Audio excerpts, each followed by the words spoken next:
हाय, मैं Vinod Kumar gravity physics classes पे आप सभी का एक बार फिर से हार्दिक स्वागत करता हूं। तो अपन जो पढ़ रहे थे वो वोल्ट मीटर और एमीटर के बारे में पढ़ रहे थे। तो मैंने लास्ट टाइम पे जो छोड़ा था पिछले लेक्चर में वो उसके न्यूमेरिकल मैंने नहीं कराए थे, तो मैं उसके न्यूमेरिकल आपको करवा देता हूँ बेटा। वोल्ट मीटर और एमीटर की अपन बातें करते हैं, यानी हमारे पास कई बार ऐसा होता है जो आइडियल वोल्ट मीटर ना होकर रियल वोल्ट मीटर्स होते हैं। जैसे हमने कहा, एक सवाल है हमारा जिसमें ये 100 वोल्ट लगा हुआ है, ये 200 ओम लगा हुआ है, ये 300 ओम लगा हुआ है, ये 100 और ये 600 ओम लगा हुआ। आपसे पूछा क्या गया?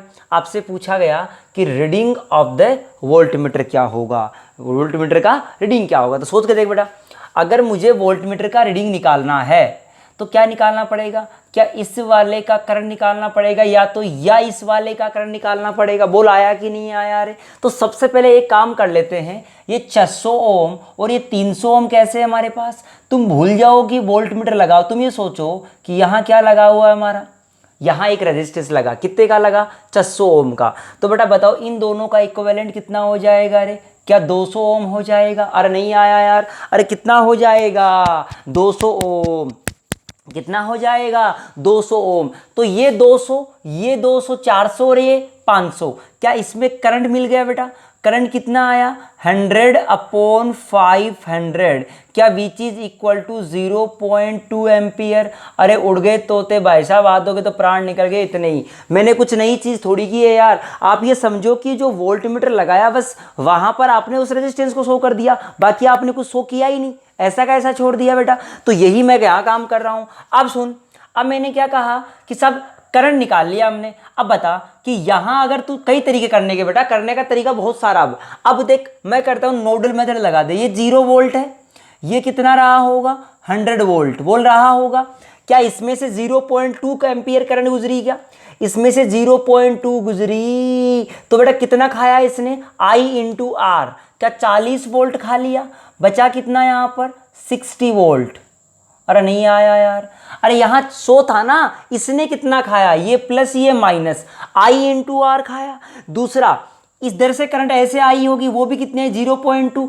तो इसने कितना खाया होगा? इसने देखो क्या 20 वोल्ट खाया होगा, तो यहाँ पर 20 रहा होगा। बता कितने का डिफरेंस आया रे? क्या 40 का आया? क्या ये भी 40 का है? तो रीडिंग कितना आया हमारा? तो रीडिंग आ गया हमारे पास 40 वोल्ट। ये ले खत्म कहानी। दूसरा तरीका और था, ये 0.2 करंट गई इसमें बेटा, ये 0.2 करंट से सोल्व करता। ये तो मेरा पहला मेथड था जो मैंने पोटेंशियल से नोडल से सोल्व किया। मैं अगर नोडल से सोल्व ना करूं, मुझे सिर्फ इतना कहा गया कि इसमें करंट निकाल लिया आपने 0.2 वोल्ट। देख बेटा, इसमें 0.2 वोल्ट करंट आया। क्या इसमें जाने वाली करंट और इसमें जाने वाली करंट को माप सकते हो आप? निकाल लो कि कितनी जाएगी। मैं तो कह रहा हूं इसमें जो करंट जाएगी वो जाएगी 1:2। तो इसमें 2 जाएगी। करंट क्या रेजिस्टेंस के उल्टे में जाती है रे? 1:2 रेजिस्टेंस, तो 2:1 जाएगी। 2:1। तो इसमें जो करंट गई वो गई 0.4/3। ये हमारी करंट गई, और R से मल्टीप्लाई कर दो इसके, कितना हो जाएगा? 300। क्या 100 आया? क्या 40 वोल्ट आ गया? खत्म कहानी। दोनों तरीके से आप सोल्व कर सकते हो। आपको पोटेंशियल डिफरेंस इसमें पूछा, सोच कर देख पहले। अगर आपको ऐसा कहीं सवाल मिल जाए, इसमें आपके पास कोई वोल्ट मीटर का रेजिस्टेंस नहीं दिया, इसमें कौन सा लगाया गया है? Ideal volt meter. यहां कैसा लगाया गया था बेटा? Real volt meter. बोल चमका कि नहीं चमका रे? अब सुन, इतनी कहानी आ गई। आपसे इसके अंदर भी परसेंटेज एरर पूछ लेता वोल्ट मीटर का, तो सोच के देख, ये जब वोल्ट मीटर लगाया था तो कितना रीड किया बेटा? कितना ड्रॉप हुआ यहाँ? 40 का। अगर वोल्ट मीटर नहीं लगाता यहाँ, अब सोच कितना ड्रॉप होता? 200 और 300, 500, 500 और 100, 600। तो करंट का वैल्यू आता हमारा कितना? 100/600 इंटू यहाँ कितना ड्रॉप होता? ये तो ये हमने कह दिया बाई 2, तो ये आ गया 50 वोल्ट। अरे जब ये नहीं लगाते, ये वोल्ट मीटर नहीं लगाते तो कितना आता? 50 वोल्ट। अगर परसेंटेज एरर निकालूं तो 10/50 इंटू 100, यह आंसर आएगा हमारा। एक 0 से 0 कट गया, 20% एरर आती बेटा। अरे कितनी % एरर आई हमारी, क्या रीडिंग में इतना परिवर्तन आ गया, अरे नहीं चमका यार। मैंने दोनों तीनों बातें बता दी, सारी बात कंप्लीट हो चुकी इस सवाल की। बोल क्लियर हो गया ये चीज। आगे बढ़ते हैं, देख अब अगला सवाल। अब नीचे वाले सवाल में अपन देखे बेटा, नीचे वाले सवाल में क्या कहा कि सब मेरे को इस वाले सवाल के अंदर आपको रीडिंग निकालना है इसका। तो सोच के देख, अगर तेरे पास कभी भी ऐसा सवाल आ जाए, एक बार ये आईआईटी ऑलरेडी पूछ चुका है बेटा ऐसा सवाल, इसका ऐसा सवाल पूछा था एक बार आईआईटी ने।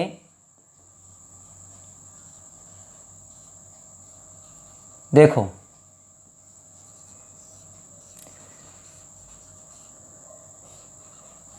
ये ए है हमारा, ये बी है, सोचना ये हमारा 2 ओम है, ये हमारा 4 ओम है, ये हमारा 6 ओम है, ये हमारा 12 ओम है, ये 1 ओम है, ये 2 ओम है, ये 4 ओम है, ये 8 ओम है। यहाँ बीच में 2 ओम लगा दिया, यहाँ बीच में 3 ओम लगा दिया, यहाँ बीच में 1 ओम लगा दिया। ये हमको कोई बैटरी दिया गया था और ये बैटरी दिया गया था 12 वोल्ट का। आपसे पूछा 1 ओम, 3 ओम और 2 ओम से पास होने वाला करंट बताओ। सुनो बेटा, पहले सुनो, ये जेई का सवाल था हमारा एक बार, उसमें मल्टीपल आंसर वाले में सवाल था ऐसा, है ना। तो हमने करवा दूंगा आगे, मैं पूरा एग्जिट करवा दूंगा। मैंने कहा कि इस तरह का सवाल था हमारा, हमें क्या सोचना बेटा, ये देखो क्या इसका रेशियो निकालो इन दोनों का। भाई जो भी करंट आई, जो भी करंट आई, तो सोच के देख यहां पर जो करंट आई क्या इन दोनों से सिमेट्री गुजरी 1:2। ये रेजिस्टेंस का रेशियो क्या 1/2। क्या इसमें भी रेजिस्टेंस का रेशियो 1/2 है? क्या यहां पर भी 1/2 है? क्या यहां पर भी 1/2 है? तो सोच के देख, क्या जो करंट इसमें आई वही करंट इसमें आनी चाहिए रे? अरे नहीं आया यार। क्या वही करंट इसमें आनी चाहिए? क्या वही करंट इसमें आनी चाहिए? क्योंकि सिमेट्रिक है ना। अरे उड़ गए तोते, तो इसमें बहने वाली करंट बराबर 0, इसमें भी कितनी 0, इसमें भी कितनी। तो बीच वाले जो ब्रिज थे हमारे उनको हम तोड़ देते हैं, एक तरह से व्हीट स्टोन ब्रिज की तरह है, लेकिन व्हीट स्टोन ब्रिज नहीं है। तो हमने कहा कि सिमेट्रिक जैसी प्रॉब्लम्स 1:2 1:2 1:2 1:2, तो बीच में कोई करंट नहीं जाएगा। अरे निकल गए प्राण भाई साहब। तो हमने कहा देख यहां 2:1 2:1 क्या है रे, यहां कोई करंट, इसमें से बहने वाली करंट कितनी रे? अगर बहने वाली करंट 0 है तो क्या दोनों का पोटेंशियल भी सेम रहा होगा? तो पोटेंशियल डिफरेंस कितना आया? 0। बोल आया कि नहीं आया? अरे बढ़िया सवाल है बेटा, लॉजिकल सवाल है हमारे। अब इस पे आ जा। इसको सोल्व करने का तरीका बेटा कई तरीके है। देख ये 2 बैटरियां लगी है हमारी, इन दोनों को पहले एक बना लो। इन दोनों को एक बनाऊं तो सोचना देख क्या बनाऊंगा एक की जगह में। मैंने कहा कि साहब इन दोनों को अगर मैंने एक बनाया तो मेरे पास बड़ा वाला बैटरी बचेगा। अरे अपोजिट है, देख देख अपोजिट, क्या अपोजिट पोलरिटी है क्या? तो हमने कहा बड़ा वाला बचेगा। बड़ा वाला कौन सा था? 3 वोल्ट का। और रेजिस्टेंस तो हमारा ऐड होता है 1 और 2 3 ओम। पोटेंशियल कितना बचेगा? 2 वोल्ट का। अरे नहीं आया यार। मैंने कहा कि बेटा इसको सीधा कर ले, तार को ऐसा दिखाई देगा तेरे को, ये ऐसा, ये 1 ओम है, ये 2 ओम है, ये 3 वोल्ट है, ये 1 वोल्ट है। क्या देख अपोजिट पोलरिटी में लगा ये तो हमारा, तो कितना हो जाएगा? ये 2 वोल्ट का बचेगा। और रेजिस्टेंस कितना हो जाएगा? क्या सीरीज में थे दोनों के दोनों, तो सीरीज वालों को हमने ऐड कर दिया। अब सुन इधर की तरफ, इस ऊपर वाले की चर्चा कर लेते हैं। यहां पर बड़ा कौन है? ये वाला बड़ा है, तो लिख दो इसके अनुसार बच जाएगा हमारा। रेजिस्टेंस लिख देते हैं बेटा, ये लो रेजिस्टेंस लिख दिया हमने। कितना रेजिस्टेंस हो जाएगा रे? 3 ओम हो गया। और पोटेंशियल कितना हो जाएगा? 1 वोल्ट। बोल इतना आया कि नहीं आया रे? इतनी कहानी चमकी मेरी? चमक गया साहब। इसको ऐसा लिखे थोड़ा सा, देख कई बार ऐसी जगह में आप डर जाते हो, ऐसा लिख लो इसको। ये मैंने इस तरह से शो कर दिया इसको। ये हमारा एमीटर था और ये हमारा बैटरी लगा हुआ था, एक रेजिस्टेंस इसका लगा हुआ। ये 1 वोल्ट का था, ये 3 ओम का था, ये हमारा कितने का बताया रे? 2 ओम का, ये हमारा 3 ओम का, ये हमारा 2 वोल्ट का। बोल यहां तक चमका मेरी बात? कोई कंफ्यूजन है इस बात में? कुछ भी नहीं है। अब दूसरी बात, इन दोनों को सेल्स कॉम्बिनेशन से भी कर सकते हो, इसको आप नोडल से करो। ये 0, ये कितना प्लस का 2, बोल आया? ये कितना 0, ये कितना 0, ये कितना माइनस का 1, ये कितना x। क्या x सबसे बड़ा होना चाहिए दुनिया में? तो हम सोल्व करेंगे x -2/3, ये करंट जाने वाली करंट x -2/3। फिर इस वाले करंट लिख लेंगे बेटा, तो x/2 प्लस इस वाली करंट को लिख देंगे x + 1/3 बराबर 0। देख 6 से मल्टीप्लाई कर दे इसको तो यहाँ बचेगा 2x माइनस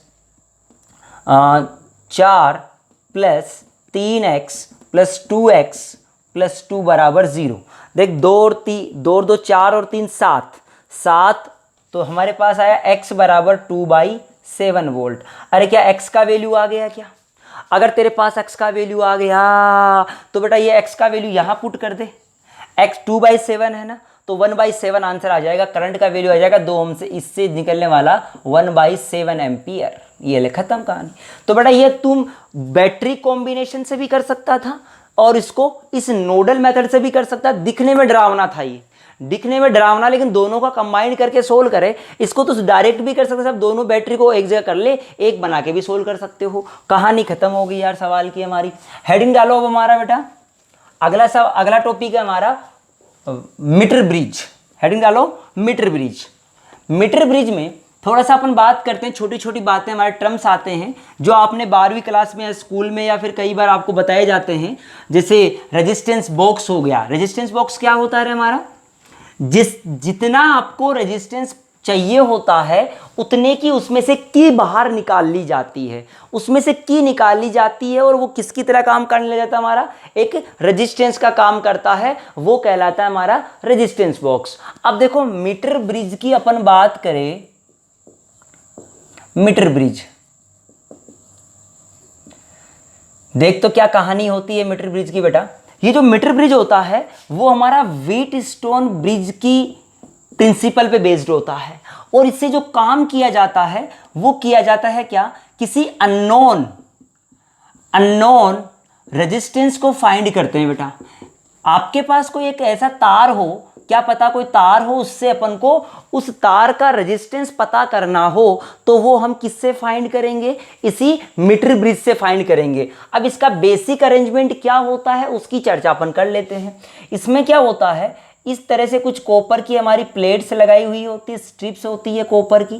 कॉपर की इसलिए होती है ताकि हमारा लॉस नहीं हो, ताकि हमारा लॉस नहीं हो।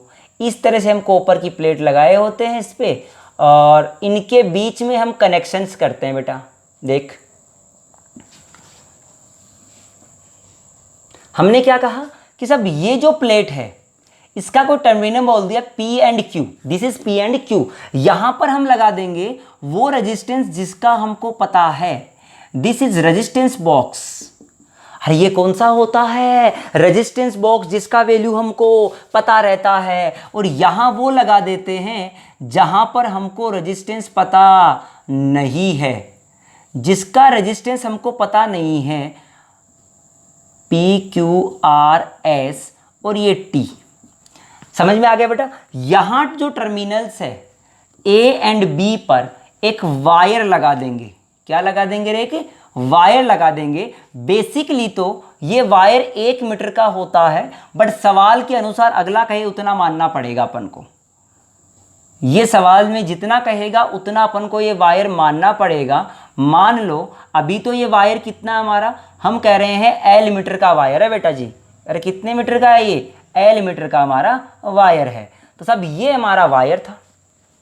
ये रेजिस्टिव वायर होता है, रेजिस्टेंस लेस नहीं होता है, इसका कोई ना कोई resistance.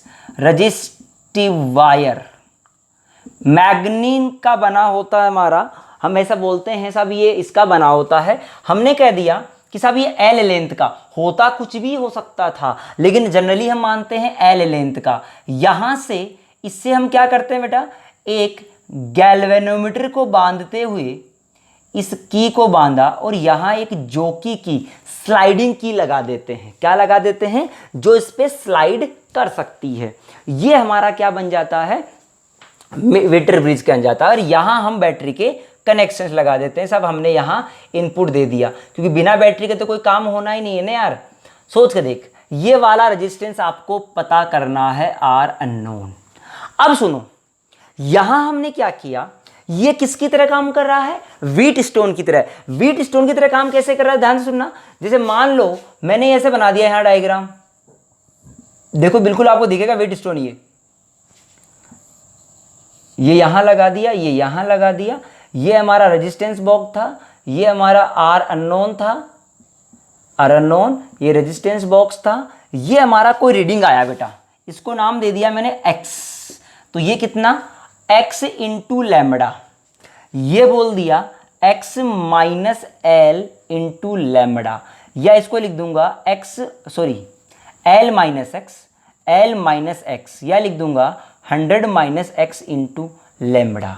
This is R4, this is R2, और बीच में लगाया हमने क्या, galvanometer.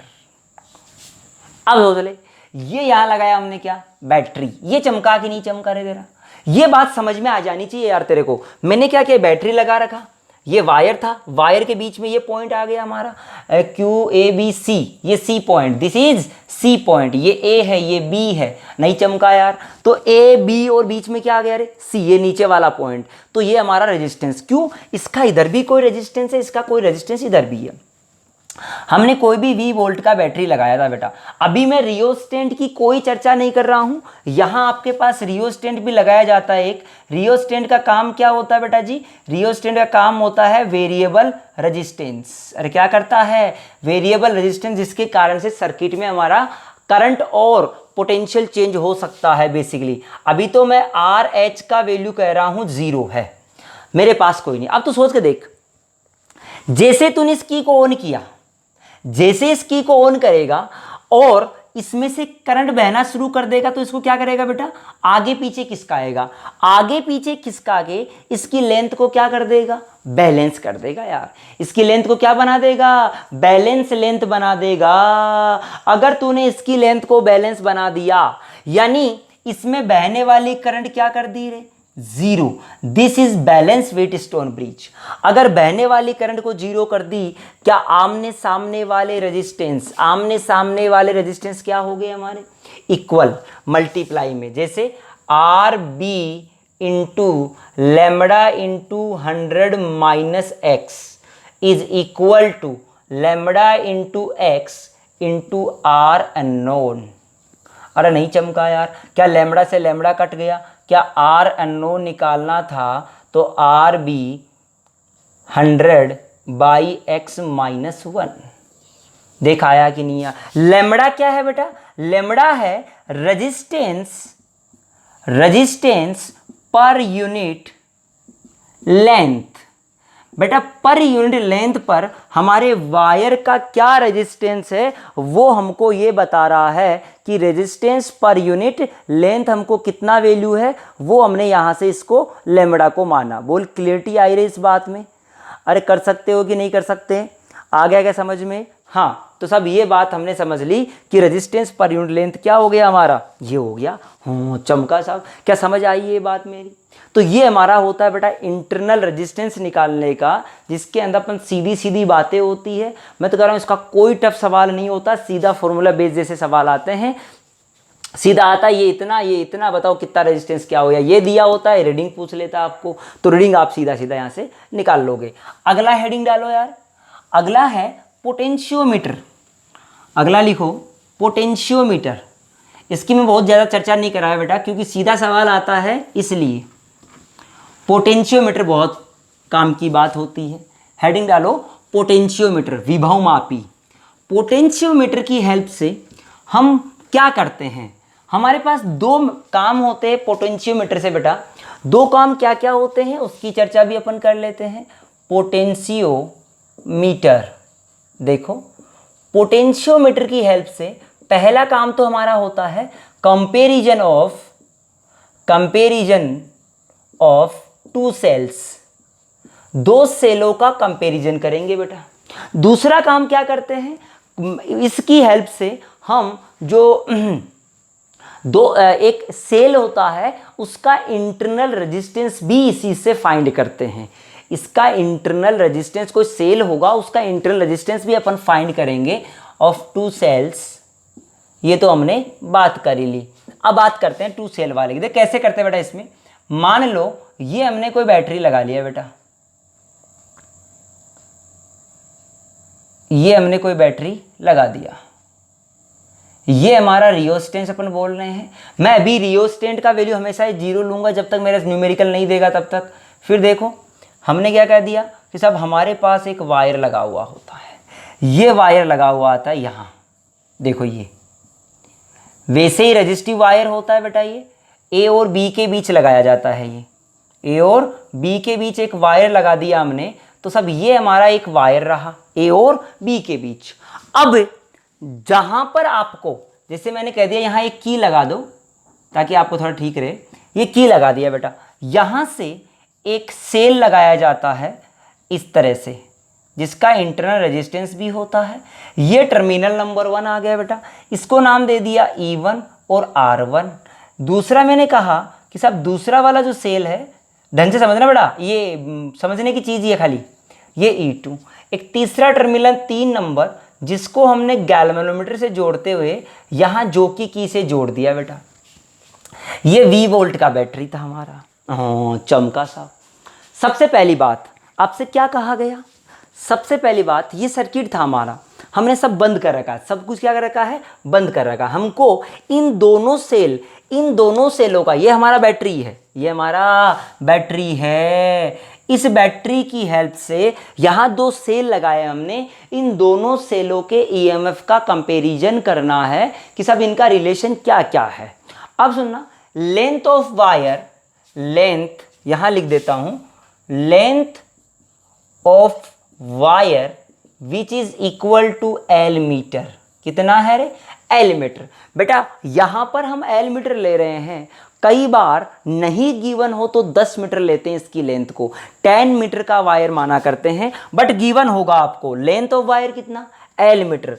And R W is the resistance of wire, is the resistance of wire. Wire का रेजिस्टेंस कितना बोल दिया बेटा मैंने, आर डब्ल्यू बोल दिया। कहानी चमकी रही यहां तक। अभी मैं कह रहा हूं ये जो है वो अभी 0 है, आर एच जो क्या है हमारा, अभी मैंने रियोस्टेंट हमारा होता है एक स्लाइडिंग वाला होता है जिसपे रेजिस्टेंस का वैल्यू वेरी करवाते हैं हम लोग, तो यहां रेजिस्टेंस को मैं इसको आर एच को क्या मान रहा हूं, 0। चमक गया साहब, बहुत बढ़िया, मजा आया बाबा। अब सुन बेटा, मैंने कहा यहां अगर 0 पोटेंशियल है तो क्या यहां पर भी 0 हुआ, इसको तो 0 माना ना मैंने, इसको ऑन कर दिया, इस सबको ऑफ रखा। व्हेन K1 K को ऑन कंडीशन में लाने पर, K1 की इज इन ऑन कंडीशन, और कैसे लाए K1 की को, ऑन कंडीशन में। चमकी ये बात, अगर K1 को ऑन कंडीशन में लाए तो this is the primary circuit. ये जो प्राइमरी सर्किट है क्या इसमें कंप्लीट हो जाएगा सर्किट साइकिल, तो बेटा इसमें कोई करंट बहेगी इस वायर से, तो बेटा जो बहने वाली current, so this is 0 potential, this is V and this is also V, so we can say the potential drop at the terminal of wire, जो हमारा तार था उस पे पोटेंशियल का ड्रॉप कितना हुआ रे, V by L, volt per metre, this is known as potential gradient. अरे ये क्या कहलाता है, पोटेंशियल ग्रेडियंट कहलाता है कि सब पोटेंशियल का यूनिट लेंथ पर कितनी कमी आई, 1 मीटर पे कितनी कमी आई, this is known as potential gradient. बोल चमका ये चीज। अब बोला current through the wire, wire से बहने वाली करंट बताओ, जो बातें चलती जा रही चलते जाओ। तो पोटेंशियल डिफरेंस कितने का आ गया वायर पे, V का, रेजिस्टेंस कितना है RW, क्या इतना एम्पियर करंट आ जाएगा रेजिस्टिंग वायर से, अरे नहीं आया यार। बोल चमका कि नहीं चमका। अब सुनना, यदि RH is not equal to 0, तब करंट कितनी आएगी वायर से, तब आएगी RW प्लस RH। समझ जाना बेटा बात को, मैं क्यों नहीं लिख रहा था अभी, क्या समझ में आ गया। अगर ये रेजिस्टेंस 0 नहीं होता तो RW plus RH, then potential drop कहां पर रे, वायर के लिए, वो कितना होगा, potential drop at the wire which is equal to RW into I into, तो लिख दूंगा RW into V by RW RH, potential drop at the, यानी वायर पे इतना ड्रॉप हो जाएगा। जो बातें लिखता जा रहा हूं सारी काम की बातें हैं, पॉइंट टू पॉइंट देखते जाना। मैं कोई अलग नहीं पढ़ा रहा, यही सवाल पूछ लेता कई बार छोटे रूप में बेटा कि वायर से पास होने वाली करंट बताओ। इतनी बात तो समझ में आ गई मेरे को, चमका साहब, बिल्कुल नोट कर ले बेटा इस चीज़ों को। हाँ, पोटेंशियल ग्रेडियंट तक की बातें मैंने पढ़ ली, हाँ चमक गया साहब। अब अपन आगे बातें करते हैं। मैं RH को 0 मान के चल रहा हूँ बेटा सवाल में मेरे। अब मैंने कहा कि साहब इसको तो ऑन रहने दिया हमने, हम क्या कर देते हैं, पहले 1 और 3 को ऑन कंडीशन में ले आए। When the cell E1 is connected in the circuit, secondary circuit में कनेक्ट कर दिया बेटा हमने ऑन कंडीशन में। When 1 and 3 is in on condition, is in on condition, जब दोनों को ऑन कंडीशन में ले आए तब इसमें से कोई ना कोई करंट बहना शुरू करेगा, तब इसको आगे पीछे खिसकाएंगे हम लोग ऐसे ऐसे ऐसे ऐसे। तो यहां पर जब करंट 0 आया, जब करंट 0 आई जी, जब 0 आया तो ये लेंथ आ गया हमारा x1 बेटा। अरे कितना आया ये reading, x1, this is L minus x1। बोल आया कि नहीं आया, इतना चमका क्या रे ये बात। अब सुन, इसमें जब करंट 0 हो गया, ध्यान सुनना, इसमें जब करंट 0 हो गया तो ये पॉइंट हमारा C है, ये क्या है हमारा C। तो ध्यान से देखना बेटा, potential drop eight AC, AC पे पोटेंशियल ड्रॉप कितना हुआ पता, क्या पोटेंशियल ग्रेडियंट इंटू x1 हुआ रे। अरे नहीं चमका यार, पोटेंशियल ग्रेडियंट का मतलब क्या था, 1 मीटर पे कितना ड्रॉप होगा, तो x1 मीटर पे इतना ड्रॉप हो गया। चमकी बात यार। अब सुन यार, जितना, अब सुन, इसमें करंट 0 कब हो सकती थी, क्या जितना डिफरेंस यहां होता उतना ही यहां होना चाहिए। उड़ गए तोते भाई साहब। मैंने कहा जितना डिफरेंस यहां है उतना ही अगर पोटेंशियल डिफरेंस यहां हो तो क्या मेरा करंट 0 तभी आ सकता है, अन्यथा तो साहब हमने कह दिया यहां पोटेंशियल ड्रॉप कितना होगा। ध्यान सुनना, यहां पोटेंशियल ड्रॉप कितना होगा, ओ हो। तो सोच के देख बेटा, यहां पोटेंशियल ड्रॉप अगर निकालना है तो इसमें बहने वाली करंट कितनी है, 0। तो क्या जितना इसका पोटेंशियल है उतना ही ड्रॉप यहां हुआ होगा। नहीं चमका यार। तो potential drop across this is equal to this because current is 0। अगर करंट 0 है तो रेजिस्टेंस ने कोई पोटेंशियल ड्रॉप, ये बता ये कब ड्रॉप करता रेजिस्टेंस, क्या तब इसमें जब इसमें करंट बहती, ओ नहीं आया तो करंट ही नहीं बही तो पोटेंशियल ड्रॉप कितना आएगा रे।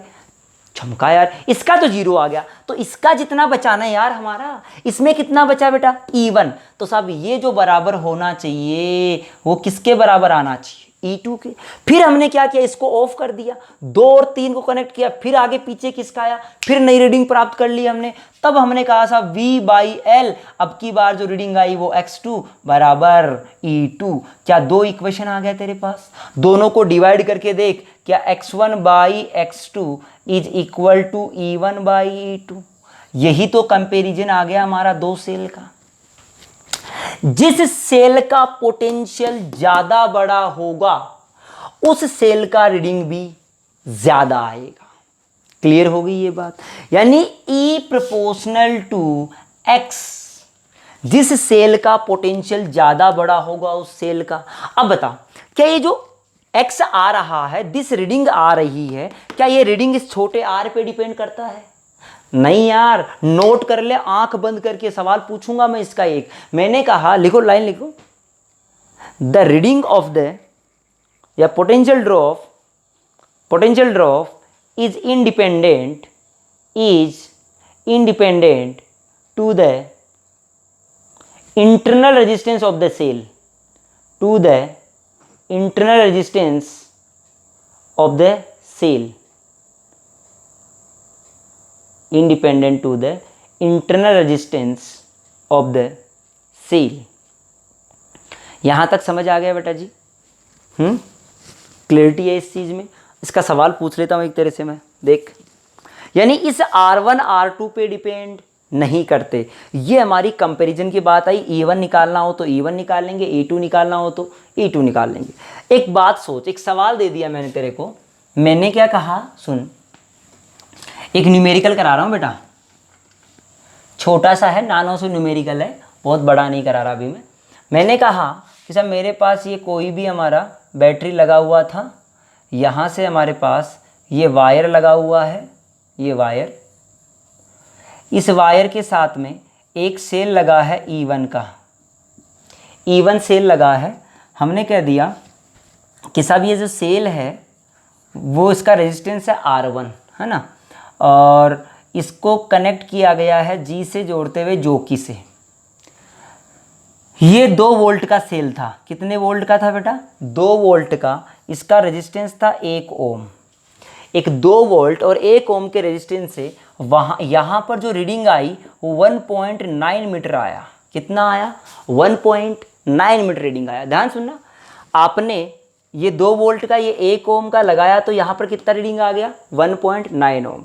आपसे क्या कहा गया? When the identical cell is connected. Identical cell को अगर कनेक्ट किया गया तब बताओ then the new reading, identical cell of 2 volt का लगाना है, देन न्यू रीडिंग इज, पहला ऑप्शन आएगा less than 1.9 metre, greater than 1.9 metre, equal to 1.9 metre. चौथा ऑप्शन आ गया कांट से, can't, yes, data is insufficient. बोल क्या आंसर आना चाहिए रे? बोलो अब पहले आपने क्या लगाया? पहले आपने सही वाला ये सेल लगा रखा था, 1.9 आया। जब आपने आइडेंटिकल लगा दिया सेम पोटेंशियल का, अब बताओ रीडिंग क्या आएगा? एक बात बता, रीडिंग कब आता था? जब इसमें करंट क्या बहती हो? 0। अरे यार, करंट जब 0 बहती है तो इस R1 से कोई लेना देना।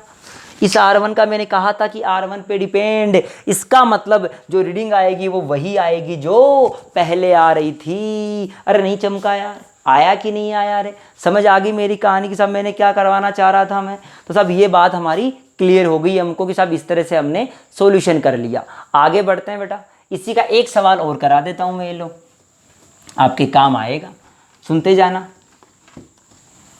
क्या पूछा गया आपसे बेटा? आपसे एक सेल दिया गया, आपको ये सेल दिया गया है, इससे से बोला गया कि ये वायर है आपका बेटा, एक सेल आपने यहाँ कोई लगाया गया ऐसा, सुनना ध्यान से। जब बेटा आपने ये लगाया था तो कोई रीडिंग आ रही थी C तक, ये हमने E1 लगा रखा है, ये AC हो गया, ठीक, ये B, ये आपका रीडिंग आया, कोई भी आया वो AC रीडिंग आ रहा है। ध्यान सुनना, AC रीडिंग आ रहा है। आपसे बोला गया कि 2 सेल्स है, एक E1 का सेल है एंड एक E2 का सेल है। 2 सेल थे हमारे पास, एक E1 है और एक E2 है। E1 बड़ा है E2 से, E1 बड़ा है। 2 सेल है जिनमें से E1 बड़ा है E2 से, E2 से बड़ा है।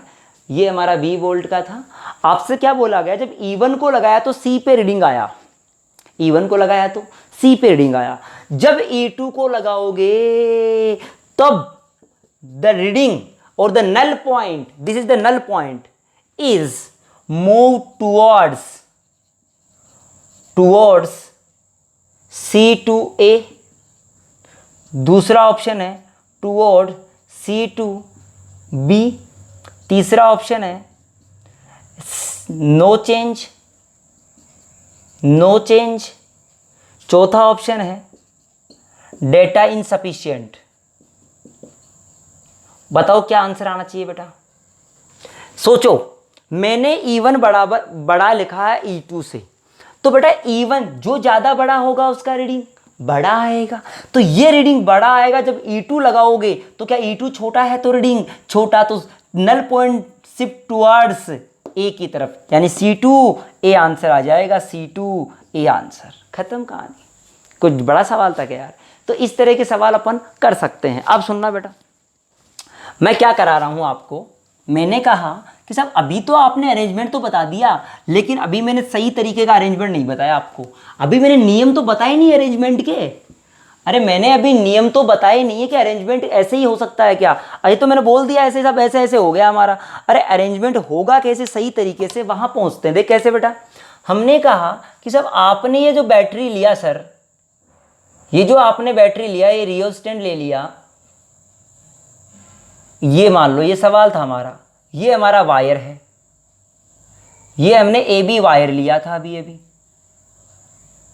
ध्यान रखना, ये ए बी वायर था, इसको हमने कनेक्ट कर लिया था एक सेल से।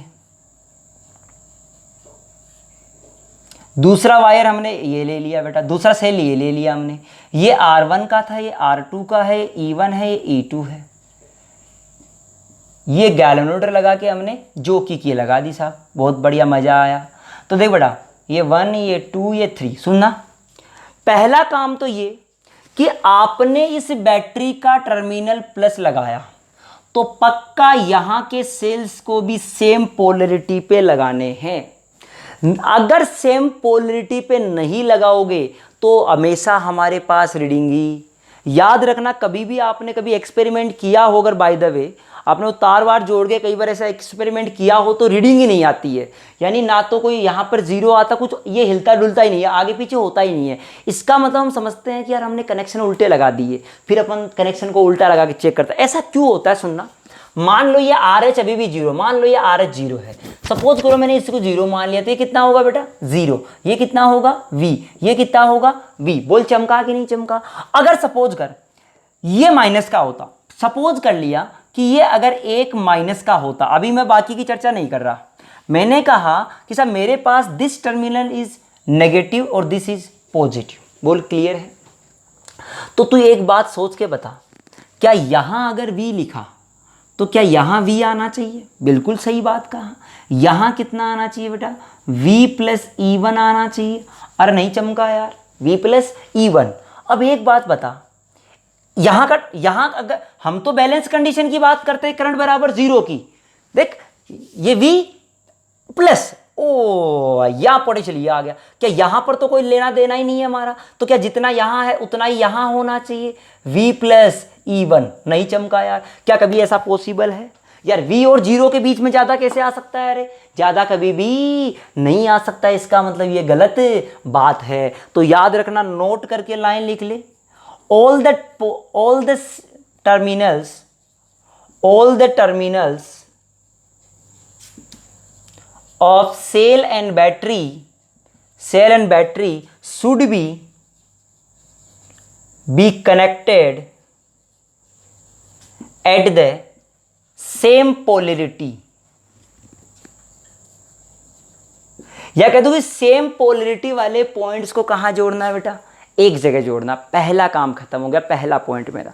दूसरा पॉइंट सुनना, पहला पॉइंट सबको समझ आ गया होगा, यानी सब एक ही तरह होने चाहिए, अगर ये प्लस है तो ये भी प्लस का ही होना चाहिए।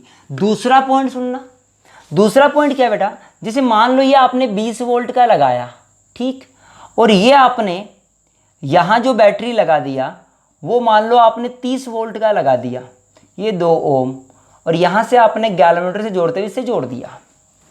कभी भी सेल का पोटेंशियल है, ई का पोटेंशियल अगर बड़ा आ गया V से तो रीडिंग नहीं आएगा, रीडिंग कभी भी नहीं आएगा। ऐसा क्यों रे, ऐसा क्यों? सोच कर देख, यहाँ जीरो, यहाँ कितना 20, यहाँ 20, अब सोच यहाँ भी 20 होना चाहिए, यहाँ भी 20, यहाँ कितना होना चाहिए, क्या माइनस का 10 वोल्ट होना चाहिए, यहाँ -10 तो क्या यहाँ भी -10 होना चाहिए।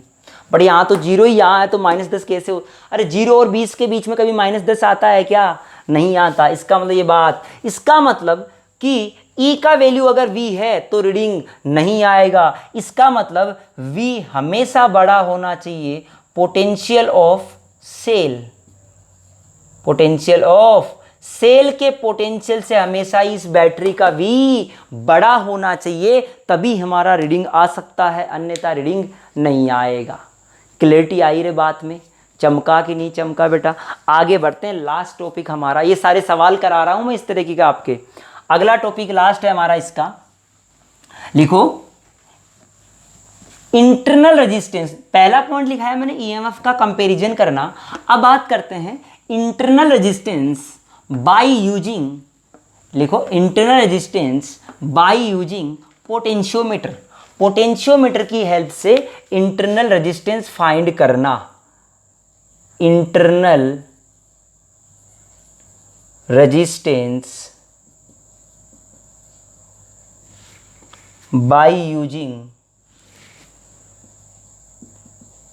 पोटेंशियोमीटर, यानी पोटेंशियोमीटर की हेल्प से हमें क्या फाइंड करना है बेटा जी, इंटरनल रेजिस्टेंस फाइंड करना है किसी सेल का। तो जो पहले काम कर रहे थे सेम वैसा ही अपन को चीजें करनी है, कोई नया नहीं करना है, सारे काम वो करेंगे हम लोग। ठीक है, देख कैसे हमने कहा हमारे पास यही वो बैटरी था हमारा, हमने अब की बार क्या लगाया, वही वायर लगाएंगे, कोई दिक्कत वाली बात नहीं है। अभी फाइनल में इस वायर पे करंट, पोटेंशियल ड्रॉप, सारी बातें निकलवाऊंगा मैं, तुम टेंशन में लो, पूरा करवाऊंगा इसको, क्योंकि इसके सवाल इंपॉर्टेंट होते हैं बेटा, चाहे वो नीट हो, चाहे जेईई मेन हो, चाहे एडवांस को। ये मैंने कह दिया था 20 वोल्ट का बैटरी लगाया हमने इसके रियोस्टेंट को माना ही नहीं है फिलहाल। ये ए बी हमारा वायर है, सवाल होगा तो ही अपन लेंगे सवाल में, बाकी नहीं लेंगे ना।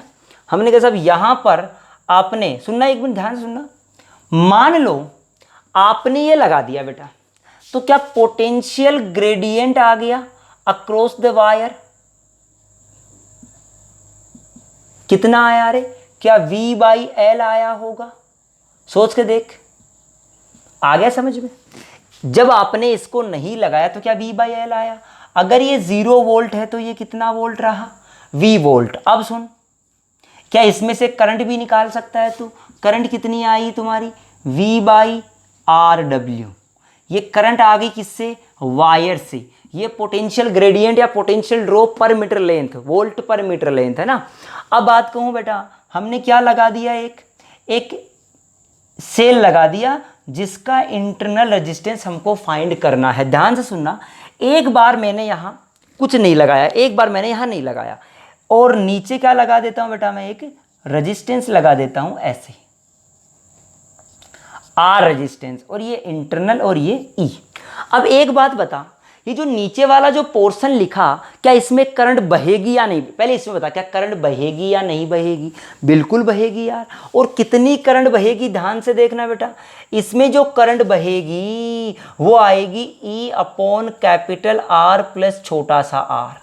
बोल चमका कि नहीं चमका रे, बोल आया ना। तो ये करंट बहेगी बेटा इसमें से, आया साहब। अब क्या कर लिया, इसको यहां से हमने जोड़ दिया, तो यहां V पोटेंशियल, तो यहां भी V पोटेंशियल होना चाहिए। इसको हमने गैल्वेनोमीटर से जोड़ते हुए जो की से जोड़ दिया, और हमें वो रीडिंग चाहिए जब करंट बराबर कितनी हो रही, कौन सी करंट 0 होनी चाहिए, IG। अब बता, अगर IG 0 है, क्या इसमें कोई करंट रही होगी, एक तार में कभी भी करंट नहीं हो सकती, करंट होने के लिए लूप बनना चाहिए यार। यहां तो लूप ही नहीं बना, क्योंकि ये करंट तो जा नहीं रही, तो फिर इसमें से आ भी नहीं रही, क्योंकि इस सर्किट के अंदर करंट बह रही है, तो चार्ज हमेशा क्या रहेगा, कंजर्व रहेगा। इसमें करंट अलग बह रही है, इसमें करंट अलग बह रही है।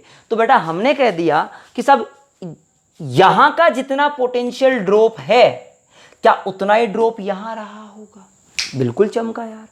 जितना ड्रॉप यहां है उतना ही ड्रॉप यहां रहा होगा, नहीं चमका यार। तो हम निकाल लेते हैं ये इसका ड्रॉप, ये हमारा V है, ठीक है बेटा जी, यानी यहां से लेके यहां तक का ड्रॉप चाहिए। तो क्या करें रे, ये ड्रॉप देख, यहां का V है, यहां कितना हो जाएगा, V-E हो जाएगा, नहीं चमका यार, कितना हो जाएगा रे, V-E। और ये प्लस का है, ये माइनस का, क्योंकि करंट ऐसे जा रही है। तो हम ये कह सकते हैं कि साहब इधर जा रहे हैं तो बढ़ रहा है, कितना बढ़ रहा है बेटा, V-E प्लस IR। I कितना था, ये रहा, एप्सिलॉन E/R प्लस छोटा r। नहीं चमका यार, क्या यहां का पोटेंशियल मिल गया तेरे को, यानी ये माइनस ये की बात करोगे, ये हायर माइनस ये लोअर, ये पोटेंशियल कहां का पोटेंशियल आ गया, क्या यहां का पोटेंशियल आ गया। हमको डिफरेंस निकालना है, डिफरेंस निकालोगे हायर माइनस लोअर, यानी ये हायर है और माइनस ये करेंगे तो बेटा देखना V से V2 कट जाएगा, ये माइनस प्लस हो जाएगा और प्लस माइनस हो जाएगा। इसको सोल्व कर लेंगे, this is the potential difference. This difference, ये जो डिफरेंस आया, यहां का डिफरेंस निकालना यार तेरे को, नहीं चमका क्या ये बात, यहां V था, V-E, यहां पहुंच गए, यहां का पोटेंशियल मिल गया, सीधा सीधा आ गया अपने पास, नहीं चमका। अब आया होगा, या ऐसा मान ले ये A है, ये B है, VA माइनस VB निकालना है, निकाल सकता है तो वो ये आएगा, चेक कर लेना। पार्ट ऑफ द सर्किट लगा दे यार, VA माइनस VB आ जाएगा। ये VA माइनस का E प्लस का I इंटू R बराबर VB, तो VA माइनस VB बराबर ये पोटेंशियल डिफरेंस जितना आएगा, सोच ये करंट जीरो तभी रह सकती है जब ये पोटेंशियल डिफरेंस आए इसके बराबर। और इस पे डिफरेंस कितने का है, इस पे डिफरेंस है V by L into X। X जो हमारा रीडिंग आया है, X जो हमारा रीडिंग आया है, अरे नहीं आया यार, बोल चमका कि नहीं चमका रे। अब निकाल ले इसको, सोल्व कर ले। किसका वैल्यू चाहिए तेरे को तो छोटे से r का वैल्यू चाहिए। छोटे से r का वैल्यू निकालना हो तो देख मैं क्या करता हूँ, सोल्व करना, तुम इसको सोल्व करना, तुम्हारे को इतना ध्यान रखना है। बोल क्लियरिटी आई। दूसरा एक फॉर्मूला और बताया जाता है इसके, ये तो मेरा एक बेसिक मेथड जो मेरे काम की बात थी, तो समझने का तरीका था वो ये था बेटा हमारा। अब होता है कई बार एक फॉर्मूला दिया था, फॉर्मूला क्या दिया जाता है कि छोटा सा r बराबर capital R L1 by L2 minus 1, ये फॉर्मूला। अब ये कहाँ से आता है बता देता हूँ बेटा। इसके अंदर L1 हमारा वो रीडिंग होता है जब आपने R नहीं लगाया, R नहीं लगाओगे तो क्या रीडिंग आ जाएगा L1, जब R लगा दोगे नीचे तब हमारे पास नया रीडिंग आएगा वो L2। खत्म कहानी, चमका ये बात। तो बेटा हम कह देंगे छोटा r बराबर R L1 by L2 minus 1। ये हमारा पोटेंशियोमीटर का काम खत्म हो गया कि सब पोटेंशियोमीटर को हम इस तरह से सोल्व कर सकते हैं जिनके सवाल हमने देखे। बोलो क्लियर आएगा ये चीज़, कोई कन्फ्यूजन है किसी को इस चीज़ में? कर सकते हो बेटा इसके सवाल। मैं कह रहा हूँ इसके सवाल बहुत आसान सवाल आते हैं, कभी भी आज तक टफ सवाल नहीं आया पोटेंशियोमीटर का। यही आता है कभी E1 को बड़ा लगा दिया, कभी E2 को बड़ा लगा दिया, कभी किसको बड़ा छोटा लगा दिया, बस इतना ही सवाल आता है और कुछ भी नहीं आता है। आया क्या समझ में? बोलो क्लियर है? हाँ हो गया, ख़त्म हो गया। तो बेटा ये हमारा चैप्टर था जो हमारा ख़त्म हो गया। एक दो सवाल है जो आपको मैं करवाता हूँ, जो है तो हमारे रेजिस्टेंस से रिलेटेड, बट मैं करवा देता हूँ, बेसिक सवाल है तो उस थोड़े सोल्व हो जाए तो ठीक ही है, काफ़ी काम आएंगे तुम्हारे पास। प्रॉब्लम्स है हमारी, ये समझ लो कि आपको कई चीज़ें में दिक्कत ना आई इसलिए मैं करवा रहा हूँ। वहाँ पर एक तो हमारा सिमेट्री का सवाल होता है, बाकी मैंने सारे सवाल करवा दिए हैं, कुछ छोड़ा नहीं है। सिमेट्री का सवाल है एक तो हमारा, देखो सिमेट्रिक प्रॉब्लम है। सिमेट्रिक प्रॉब्लम कैसे बेटा? जैसे मान लो ये रेजिस्टेंस है हमारा, ये रेजिस्टेंस है, ये रेजिस्टेंस है, ये रेजिस्टेंस है। मैं छोटा करवा रहा हूँ पहले। मान लो आपको ऐसे जोड़ दिया गया या यहाँ कोई रेजिस्टेंस लगा दिया, ये 2 ओम है, ये 4 ओम है, ये 6 ओम है, ये 12 ओम है। आपसे पूछा गया ए और बी के बीच इक्विवेलेंट बताओ।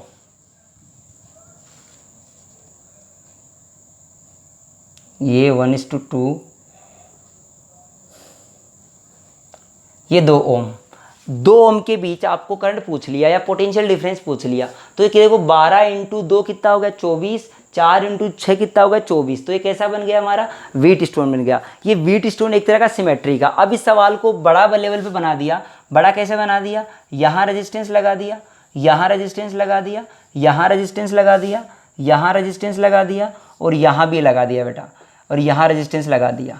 अब पूछा सब ये 2 है और ये हमारा 4 है, ये 3 ओम है, ये 1 है, ये 2 है, ये 4 ओम है।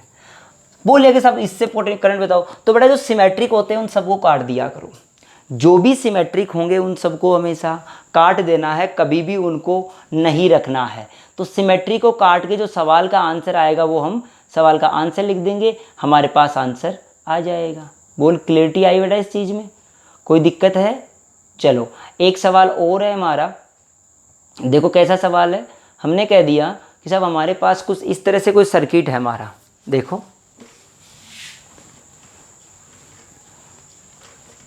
देखो क्या सर्किट है। ग्राउंड, जो ग्राउंड किया गया है उसका सवाल है हमारा।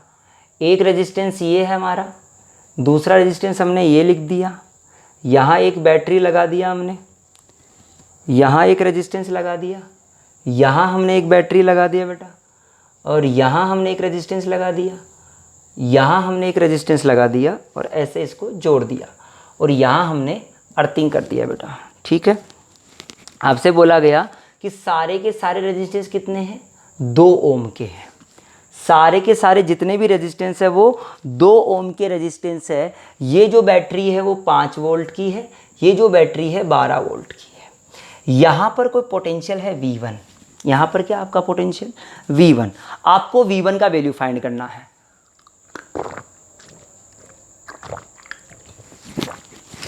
देखो किसका वैल्यू निकालना, आपको V1 का वैल्यू फाइंड करना है। चलो चेक करते हैं कैसे सवाल को सोल्व करना है।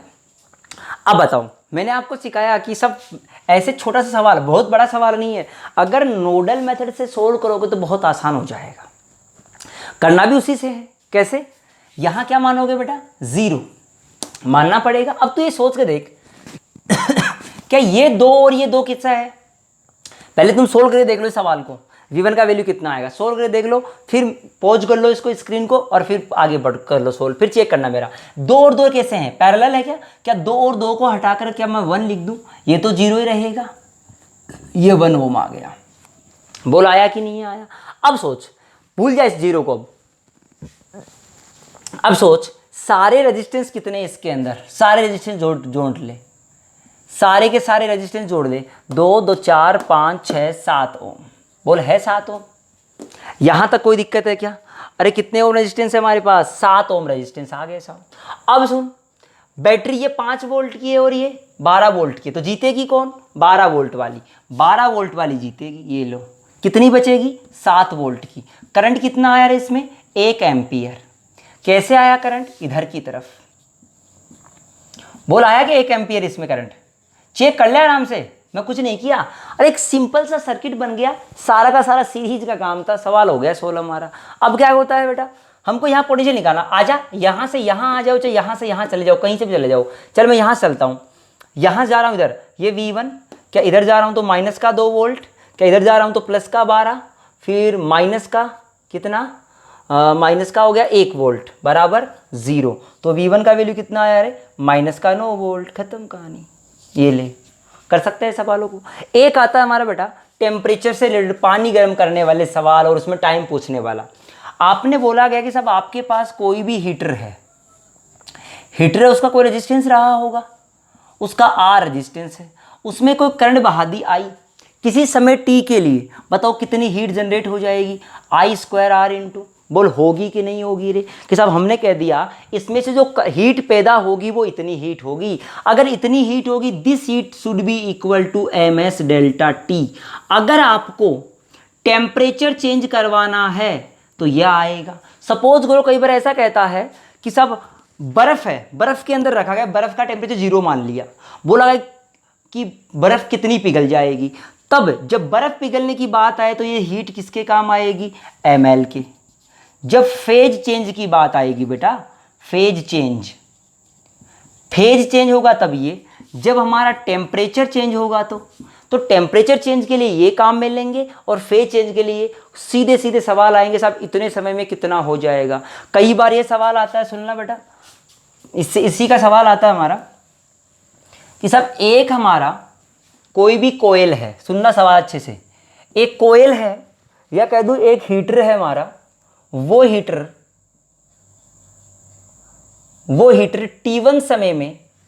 T1 समय में किसी पानी को गर्म कर देता है, किसी टेम्परेचर निश्चित तापमान तक। कितने में करता है? T1 टाइम में। दूसरा कोयल है वो वाला T2 में कर देता है बेटा। पहले वाला T1 में कर देगा और दूसरे वाला उसी पानी को कितने में कर देगा? T2 में गर्म कर देगा। आपसे बोला गया when these two connected in series, जब सीरीज में कनेक्ट कर दिया जाए तो बताओ कितने समय में वो गर्म कर देंगे बेटा। जब सोच के देखो, अगर दोनों को मैं कह दूं पहले T1 का वैल्यू निकाल लो यार, देख T1 का वैल्यू निकालूंगा तो मेरे पास आएगा m, या कोई भी हीट आई, कोई भी एनर्जी आई, energy upon I² into R। क्या यही T1 आएगा रे?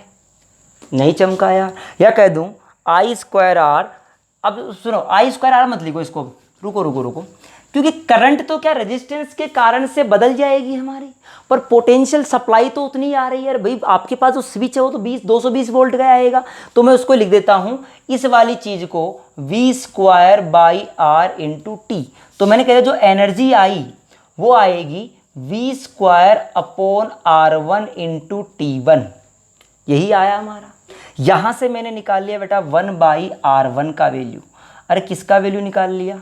1/R1 का वैल्यू कितना आया देख, 1/R1 का वैल्यू आया E/V² × T1, और R1 का वैल्यू कितना आया? V²T1/E। एक इक्वेशन आ गया। ऐसे ही R2 निकालो बेटा, V²T2/E। क्या दोनों को सीरीज में लगा देंगे? जब दोनों को सीरीज में लगा देंगे, अब सोच के देख, पोटेंशियल तो तेरे पास वही है। अगर दोनों कोयल को तूने ऐसा लगा दिया, एक कोयल और दूसरा कोयल पैरेलल का तुम करोगे फिर बेटा, ऐसे लगा दिया, ये R1 का ये R2 का, तो अब क्या लिखोगे बेटा एनर्जी को? अब लिखोगे V²/R1 + R2 × T। बोल यही लिखना चाहिए ना यार। अब सुन, क्या V²R1 + R2 का वैल्यू ऐड करके लिख दे बेटा। देख क्या आएगा, V²/E T1 + T2 × T। देख V²/E से V²/E कट गया, तो T बराबर कितना आया रे? क्या T1 + T2 आ गया? एक 2 घंटे में, एक 6 घंटे में टोटल कितने में कर देगी दोनों मिला के हमारा? जल्दी कर देगी कि कम कर देगी? गड़बड़ कर दिया क्या मैंने? हाँ यही आएगा आंसर बिल्कुल। तो समय ज़्यादा लगेगा। अब दोनों लगा दी जाएगी तो ज़्यादा लगेगा अगर सीरीज में लगा दी तो। अगर दोनों को पैरेलल में लगाते, अगर दोनों को पैरेलल में लगा दे तो बात अलग हो जाएगी बेटा। तो सोल्व कर लेना, तब आपका समय घट जाएगा। तो ये हमारा टेम्परेचर से रिलेटेड जो सवाल थे वो वाले करवा दिए बेटा मैंने। कोई कन्फ्यूजन है क्या इस बात में? तो ये हमारे न्यूमेरिकल थे जो मैं आपको करवा दिया। एक सवाल और देख लो, हमारा इसका है व्हीटस्टोन ब्रिज का सवाल। देखो आ गया खोपड़ी में तो करवा ही देते हैं। देखो हमने कहा साहब हमारे पास ये सवाल है,